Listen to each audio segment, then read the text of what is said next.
Hello and welcome to House Flipping 101, episode number 4, which is on the condition of the house. First-time flippers in most cases are not that familiar with looking at many of the overlooked repairs when buying their first flip. The condition of your flip, as well as many other factors, can make your flip either profitable or a serious loss. Some flippers look at the cosmetics, such as painting, landscaping, carpet. These repairs and upgrades are controllable upgrades. However, there are some things that are not as easily fixed. Cracked foundation, sagging roof lines, septic systems, termite damage, mold, lead paint, so on and so forth.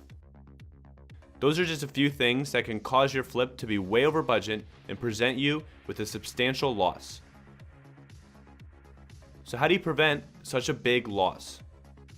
There are several ways to protect yourself from these major costs when flipping a house. Obviously, home inspection companies is what most buyers use. Another source would be a local contractor that has a good business rating and comes with good references. The cost of one of these options may be more than you would want to pay. Consider the consequence if you now own the house and find there is a major structural problem. You'll regret not paying for that inspection, that's for sure. Now that you have an idea of what the major defects, you can adjust your cosmetic upgrades to fix your budget. Always remember that there is still some unknowns that you're going to come in contact with when you're taking on a house flipping project. There's even things that professionals can't advise you of. There could be problems behind the walls, such as wiring, plumbing, insulation, damaged wood, rotten wood, animal damage. Remember, first impression is important, so that brings us to the outside of the flip.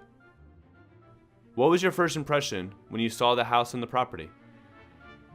Did you like it? Did it look clean? Did it look gross? Before you even go inside, write down what your first impression is. Then go inside and start your inspection. If you were not impressed with your first appearance, start your list of what you would have to change to make your flip attractive. As far as the outside of the house goes, we'll touch more upon the landscaping in Chapter 6, which is on designing. House Flipping 101 is a series that has come together through a collaboration with me and my grandfather. My grandfather has been flipping houses since the 1970s, so he has experienced all of the ups and downs in the house flipping game. Thank you all so much for checking out this episode of House Flipping 101. This was episode number 4 on the condition of the house. And if you enjoyed this series, House Flipping 101, be sure to hit the like button. If you're new to the channel, please hit the subscribe button